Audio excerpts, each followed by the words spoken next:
প্রচণ্ড গরমের কারণে যদি ঢিলা গেঞ্জি পরিধান করি তাহলেও কি আল্লাহ লানত বর্ষিত হবে? উজু করার সময় বেসিনে পা ধোয়া কি ঠিক? গোপন অঙ্গে হাত লাগলে উজু থাকে কিনা? গোসল করার পর পুরো উজু করার প্রয়োজনীয়তা আছে কিনা? নামাজের সময় মোবাইলে চোখ গেলে কি নামাজ হবে? ছোট বালতি থেকে পানি না ঢেলে পানির মধ্যে হাত দিয়ে উজু করা যাবে কিনা? ডান হাতে খাবার গ্রহণের সময় প্রয়োজনে কি বাম হাতে পানি পান করা যাবে? আমার পরিপূর্ণ বয়স হচ্ছে, আমি বিয়ে করতে চাই, এখন আমার পরিবারকে কিভাবে বলতে পারি পরামর্শ চাই? অন্য ধর্মের লোকদের কি বাসা ভাড়া দেওয়া যাবে? সুদের টাকা দিয়ে তৈরি করা বাড়িতে আমল করলে আমল কি কবুল হবে? নখপালিশ লাগিয়ে নামাজ পড়লে নামাজ হবে কিনা? কারো থেকে ঋণ নিলে, যার থেকে ঋণ নিয়েছি ওই ব্যক্তিকে পরবর্তীতে খুঁজে না পেলে করণীয় কি? কিবলার দিকে পা দিয়ে শোয়া যাবে কিনা? মহিলাদের ভাঙতি রোজা কি স্বামীর অনুমতি ছাড়া রাখা যাবে? মুয়াজ ইনসান, আপনি জানতে চেয়েছেন সুদের টাকা দিয়ে তৈরি করা বাড়িতে আমল করলে আমল কি কবুল হবে? সুদের টাকা দিয়ে তৈরি করা বাড়িতে যদি আমল করেন তাহলে আমল কবুল হবে না, বিষয়টি কিন্তু সেরকম নয়। ধরুন সুদের টাকা দিয়ে আরেকজন বাড়ি করেছেন, আপনি সেখানে আমল করেছেন, তো আপনার আমল কবুল হওয়ার সাথে ওইটার কোনো সম্পর্ক নেই। সালমা বেগম জানতে চেয়েছেন মহিলাদের ভাঙতি রোজা কি স্বামীর অনুমতি ছাড়া রাখা যাবে? স্বামীর অনুমতি ছাড়া রাখা যাবে না। স্বামী যদি বলো যে হ্যাঁ রাখতে পারে, আর যদি স্বামী বাসায় থাকেন তাহলে সেক্ষেত্রে স্বামীর অনুমতি নিয়ে তারপরে রাখা উচিত। ভাঙতি রোজা যেগুলো, এগুলো তো ফরজ রোজা, কিন্তু ওই দিন রাখাটা তো আপনার জন্য ফরজ নয়, অতএব দিনটা নির্দিষ্ট করার ক্ষেত্রে তার সম্মতি নিয়ে করা উচিত।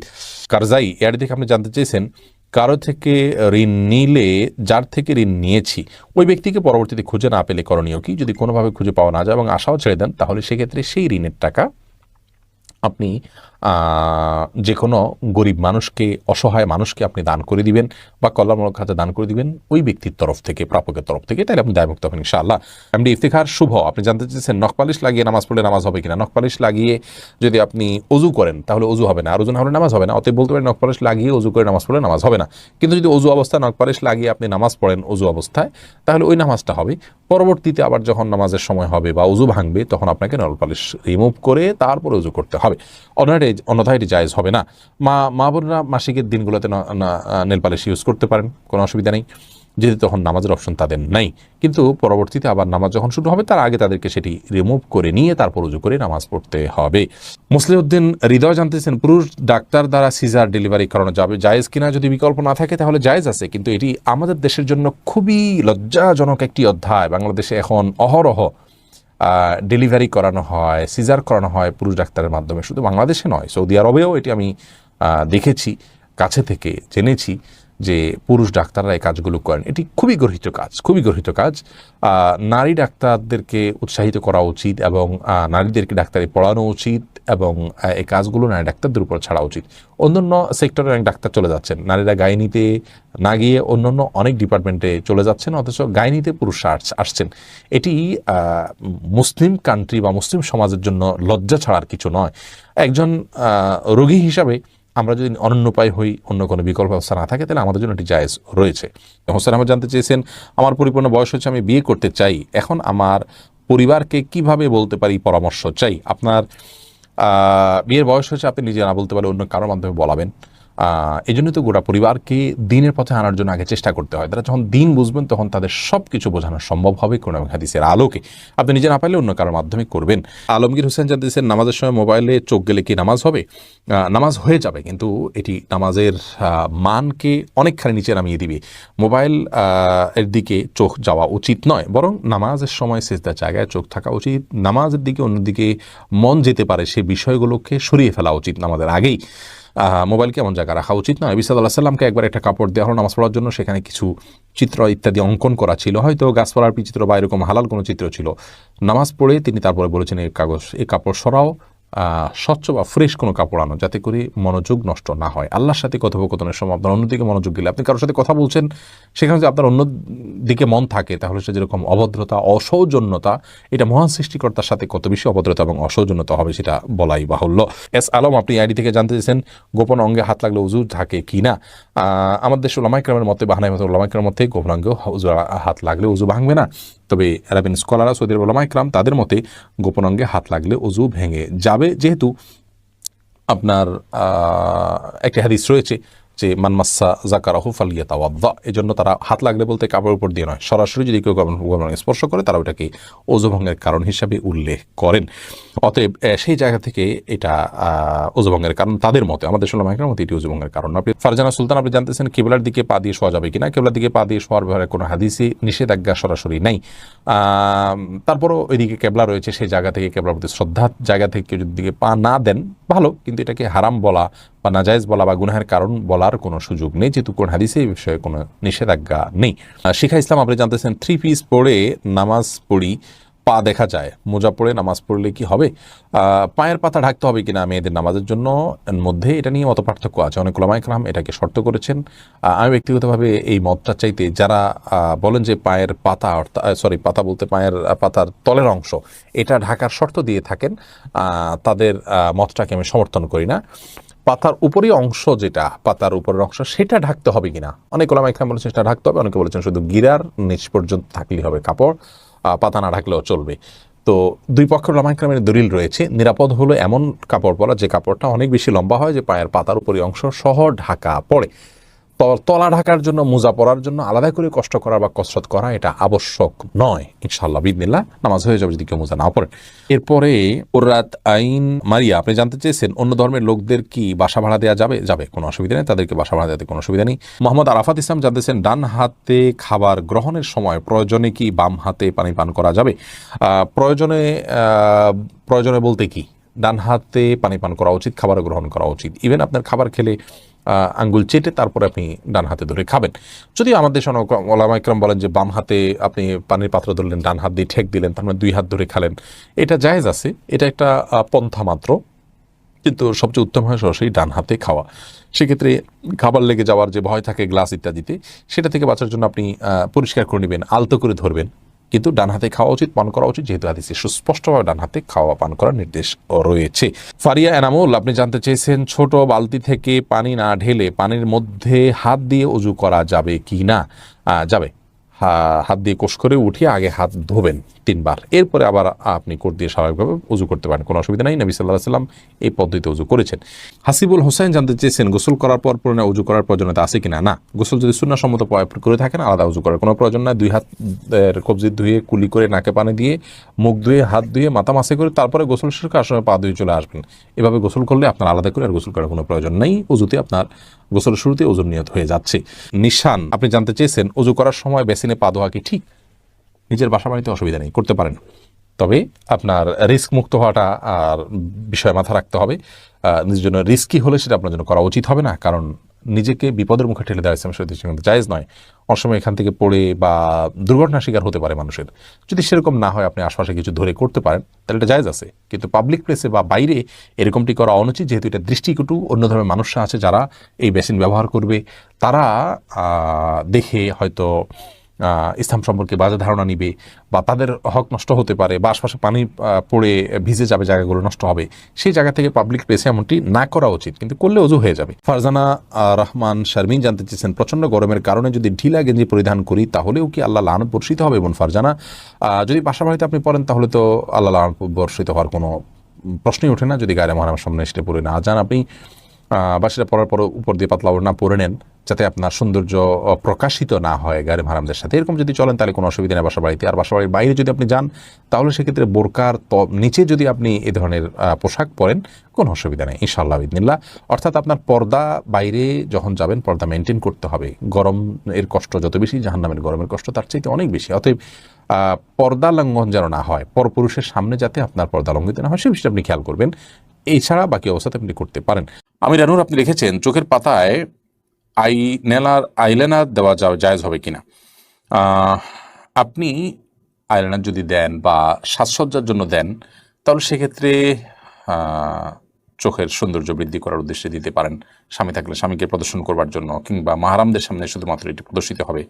আর যদি রাস্তাঘাটে গায়ে মাহারামদের সামনে এটি প্রদর্শন করার উদ্দেশ্য হয়, বা ওপেন সবার জন্য আপনি নিজের সৌন্দর্যকে প্রকাশ করার উদ্দেশ্যে দিয়ে থাকেন, তাহলে সেক্ষেত্রে এটা না জায়েজ গুনাহ হবে। মিশু জেরিন, আপনি লিখেছেন অনলাইনে লুডো খেলা কি হারাম হবে? লুডো অনলাইনে হোক আর অফলাইনে হোক, উভয় জায়গাতে খেলা ইসলামের শরীয়তের দৃষ্টিকোণ থেকে নাজায়েজ কাজ, গুনাহের কাজ। কারণ এটা এমন কোনো খেলা নয় যে খেলাকে শরিয়া হালাল করে। শরিয়া কোন খেলাকে হালাল করে? যে খেলা আমাদের শারীরিক কসরত আছে, যেখানে ব্যায়াম হয়, যেটার উদ্দেশ্য হতে পারে যে আমি শারীরিকভাবে ফিট হব, সুস্থ সবল হব, এবং এটা একজন ইমানদারের জিহাদের প্রস্তুতি হতে পারে, সুস্থ সবল থেকে বাদবন্দি করার সুযোগ তৈরি হবে, সেজন্য আমি এক্সারসাইজের অংশ হিসাবে এটি করছি, সেটা হতে পারে। এগুলো মানুষের মানসিক রিফ্রেশমেন্ট এনে দেয়। কিন্তু যে সমস্ত খেলা এরকম কোনো উপকারিতা নাই, সেগুলো শরীয়ত অনুমোদন করে না। এর মধ্যে লুডো খেলা একটা, এর মধ্যে মানসিক রিফ্রেশমেন্টের ব্যাপার নাই, শারীরিক ফিটনেসের কোনো ব্যাপার নাই, বরং আরও মানুষকে অবসাদগ্রস্ত করে দেয়। অতএব এটি অনলাইন অফলাইন উভয়টাতেই একই রকম বিধানের অন্তর্ভুক্ত হবে। সাদি আপনি লিখেছেন, চুল অকালপক্বতার সমস্যায় চুলের প্রাকৃতিক কালো রং যেমন মেহেদি বা ইন্ডিগো মিশ্রণ ব্যবহার করা যাবে কিনা?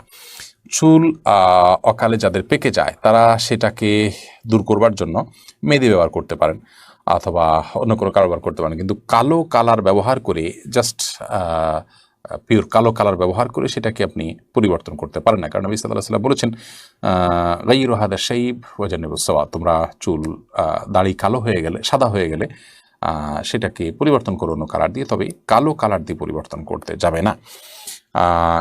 শুধুমাত্র বয়স লুকানোর জন্যই এটি হয়ে থাকে, সেজন্যই হাদিস নিষেধ আছে ব্যাপারটা তা নয়। হাদিস নিষেধ আছে সাধারণ বিধায় সর্বাবস্থায় কালো কালার অ্যাভয়েড করে মেহেদি বা অন্য কোনো কালার আমরা ব্যবহার করতে পারি। সোহানুর রহমান শিহাব আপনি লিখেছেন, খাওয়ার সময় সালাম দেওয়া যাবে কিনা? খাওয়ার সময় সালাম দেওয়া নেওয়াতে মৌলিকভাবে কোনো অসুবিধা নেই, যদি ডিস্টার্ব ফিল না করেন যাকে সালাম দিয়েছেন তিনি, তাহলে সেক্ষেত্রে খাওয়ার ফাঁকে ফাঁকে আমরা কথা বললে সেটা যেরকম নাজায়েজ নয়, ঠিক সালাম আদান প্রদান করলে সেটা নাজায়েজ নয়। আমরা অনেকে মনে করি খাওয়া আর ইবাদত করা সমান, খাওয়া আর নামাজ পড়া সমান, এরকম অনেক মুখরোচক কথা বা অনেক বলি আমরা শুনতে পাই, এগুলোর কোনো ভিত্তি নেই। নামাজ এরকম কথা বলা যায় না, সালাম দেওয়া যায় না, খাওয়ার সময় এরকম কথা বলা যাবে না, বোবার মতো বসে খেতে হবে এবং সালাম দেওয়া যাবে না, এরকমটি আমরা অনেকে মনে করি, এটা সঠিক নয়। এমডি ওয়াইজ উদ্দিন আপনি লিখেছেন, খতিব সাহেবের উপস্থিতিতে পেশ ইমাম সাহেবের ইমামতি করতে পারবেন কিনা? কোনো অসুবিধা নেই। যিনি পাঁচ ওয়াক্ত আমাদের দায়িত্বশীল তিনি ইমামতি করবেন। খতিব সাহেব শুধু জুমার দায়িত্বশীল, তিনি জুমার নামাজ পড়াবেন। যিনি যেটা দায়িত্বে আছেন তিনি সেটা দায়িত্ব পালন করবেন। তার চাইতে বড় আলেম আসলে আর তিনি ইমামতি করতে পারবেন না এমন কোনো কথা কোরআন হাদিসে কিন্তু নেই। তিনি যদি নিয়মিত ইমাম হিসেবে নিযুক্ত থাকেন তাহলে তিনি ইমামতি করবেন। আসিফ মোহাম্মদ খান আপনি লিখেছেন, যদি কোনো ব্যক্তি 6 মাসের জন্য কিংবা নির্দিষ্ট কিছু মাসের জন্য ভ্রমণে বের হয়, সেক্ষেত্রে কসরের নামাজের বিধান কি? 6 মাসের জন্য কিংবা নির্দিষ্ট কিছু মাসের জন্য যদি ভ্রমণে চলে যান এবং সে একটা জায়গায় যদি আপনি থাকেন পুরো সময়টা, তাহলে সেখানে আপনি পুরো নামাজ পড়বেন, কসরের সুবিধা পাবেন না। আর যদি 6 মাস ধরে বিভিন্ন জায়গায় আপনি ঘুরতে থাকেন, কোনো এক জায়গায় না থাকেন, তাহলে সেক্ষেত্রে আপনি মুসাফির হিসেবে গণ্য হবে এবং কসরের নামাজ আপনার উপর প্রযোজ্য হবে। এমডি শাহরিয়া জাহান সামি আপনি লিখেছেন, পরীক্ষার জন্য জোহরের ওয়াক্ত চলে গেলে আসরের নামাজ বাসায় পড়ার আগে জোহরের কাজা পড়বো নাকি আসরের ফরজ পড়বো? অবশ্যই আগেরটা আগে, অর্থাৎ জোহর নামাজের কাজাটা আগে পড়বেন, এরপর আসর নামাজ পড়বেন। কিন্তু পরীক্ষার জন্য আপনি একটু ওয়াক্ত নামাজকে এভাবে তার সময় থেকে বিলম্ব করে ফেলবেন, কাজা করে ফেলবেন, এটা কিন্তু জায়েজ নয়। নামাজ কাজার অপশনটা ইমানদারের জন্য গ্রহণযোগ্য হতে পারে যদি কোনো কাজের চাপে কালে ভদ্রে তিনি এত প্রেসারে ছিলেন যে ভুলে গেছেন, অথবা ঘুম থেকে উঠতে পারেননি, হঠাৎ কোনোদিন এরকম হয়েছে বহুকাল পরে, এটা হতে পারে। কিন্তু আপনি জেনে শুনে ঠান্ডা মাথায় ওয়াক্ত চলে যাবেন, নামাজ পড়বেন না, সেটা কিন্তু হতে পারে, এটা গ্রহণযোগ্য নয়। প্রয়োজনে পরীক্ষার হলে আপনি ছুটি নিয়ে নামাজ পড়বেন, শুধু ফরজটুকু পড়ে নেবেন। অন্তত আপনি ওয়াশরুমের ছুটি তো পান, সেই ছুটিতে আপনি অন্তত ফরজটুকু পড়ে নেবেন। কিংবা পরীক্ষার আগে, পরীক্ষার মাঝে বা পরীক্ষা তাড়াতাড়ি শেষ করে দিয়ে অক্তের মধ্যে থেকে বের হয়ে এসে নামাজ পড়ে নেওয়া, এই কাজগুলো আপনাকে করতে হবে যেভাবেই হোক না কেন। বাকি যদি কোনো কারণে আপনার কাজা হয়ে যেয়ে থাকে তাহলে সেক্ষেত্রে অবশ্যই আগেরটা আগে এবং পরেরটা পরে, জোহর আগে পড়বেন, আসর পরে পড়বেন।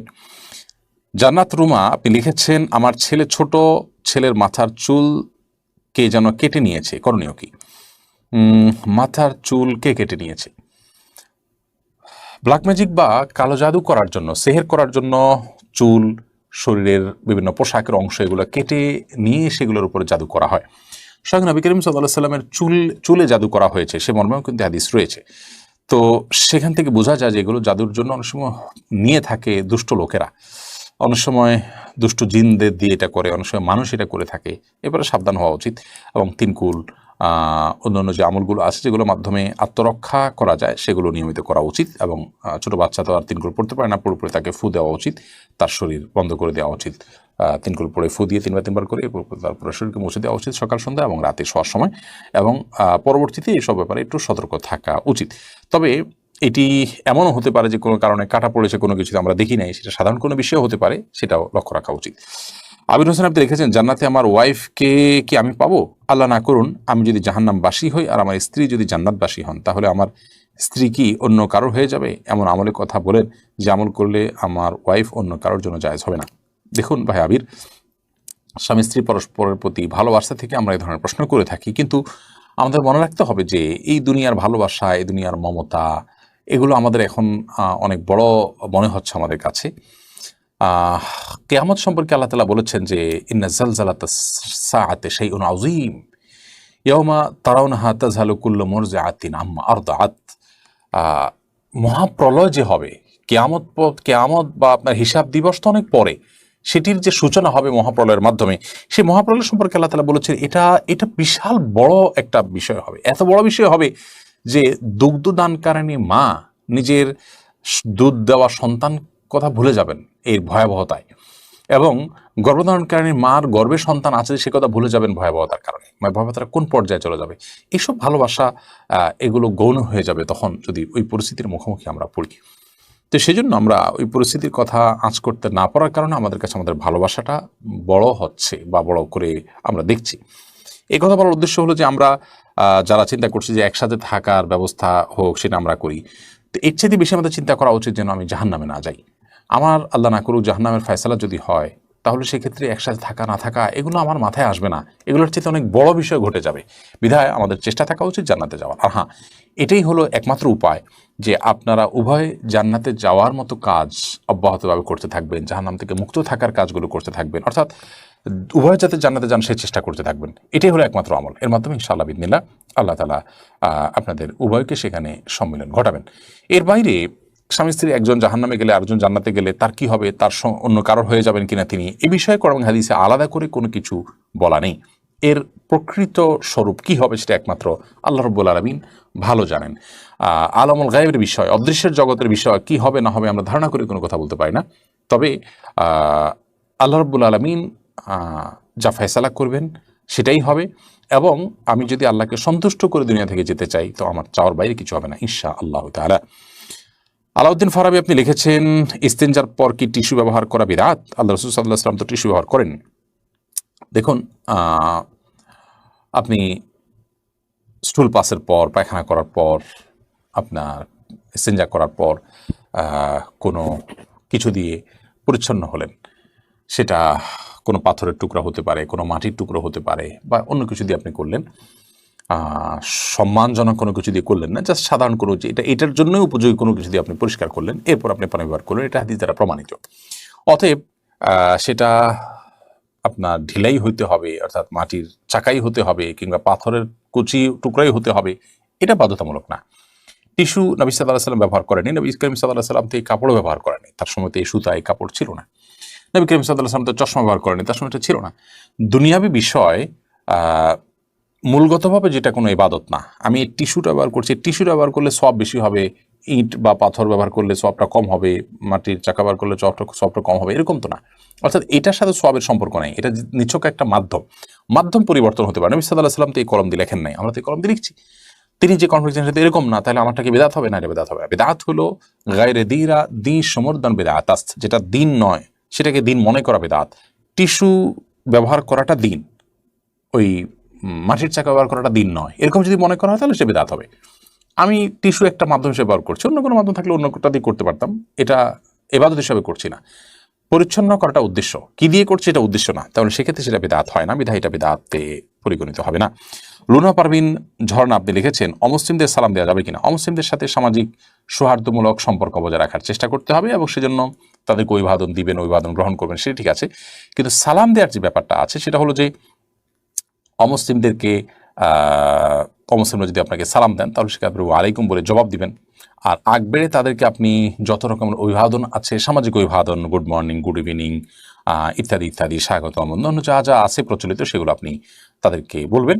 কিন্তু সালাম যেটা আল্লাহ তাআলা গুণবাচক নাম, সেটা তাদেরকে নিবেদন করবেন না, কারণ তারা আল্লাহ প্রতি বিশ্বাস রাখেন না। তাছাড়া আপনি সালামের মাধ্যমে যে আল্লাহ তাআলার কাছে শান্তি কামনা করছেন, সে আল্লাহ তো তিনি নিজে বিশ্বাসই করেন না। তিনি যা বিশ্বাস করেন না সেটা তার উপরে আরোপ করে দেওয়া, এটা কখনো ন্যায্যতা হতে পারে না। সেজন্য সালাম আকবরী নয়, বরং তারা যদি সালাম দেন তাহলে আপনি ওয়ালাইকুম বলে জবাব দিবেন। আর এছাড়া সামাজিক সৌহার্দ্যপূর্ণ যে কোনো অভিবাদন, সাধারণ অভিবাদনগুলো তাদের সাথে বিনিময় করা যেতে পারে। ফখরুল ইসলাম মাহিন আপনি লিখেছেন, আবেগের বশে ফোনে দুজন কবুল বলে ফেলেছি, আমাদের কি বিয়ে হয়ে গিয়েছে? জি না, বিয়ে তো সহজ নয় যে আবেগের বশে দুজনে কবুল করে বলে ফেলছেন আর বিয়ে হয়ে গেছে। দুজন সাক্ষীর সামনে প্রস্তাব এবং কবুল হবে এবং অন্যান্য শর্তাদি পাওয়া যাবে, তখন সেক্ষেত্রে সেটি শরিয়ার দৃষ্টিকোণ থেকে বিশুদ্ধ এবং আপনার সঠিক বিয়ে হিসেবে বিবেচিত হবে। রবিউল হোসেন লিখেছেন, মায়ের গর্ভে সন্তান শারীরিকভাবে ত্রুটিপূর্ণ হলে সেক্ষেত্রে গর্ভপাত করলে গুনাহ হবে কিনা? শারীরিকভাবে যদি ত্রুটিপূর্ণ হয় তারপরও সবর করতে হবে, এটা আল্লাহ তাআলা পরীক্ষা হিসেবে ধরে নিতে হবে। যদি সেই সন্তানের জন্ম মায়ের জীবনকে হুমকির মধ্যে ফেলতে পারে এরকম মনে হয়, তাহলে সেক্ষেত্রে শুধুমাত্র সেটি নষ্ট করা যেতে পারে। এর বাইরে আপনার ঠুনকো অজুহাতে যে বাচ্চা ত্রুটিপূর্ণ, তাহলে বাচ্চা হলে বাচ্চার কষ্ট হবে, আমাদের কষ্ট হবে, এ সমস্ত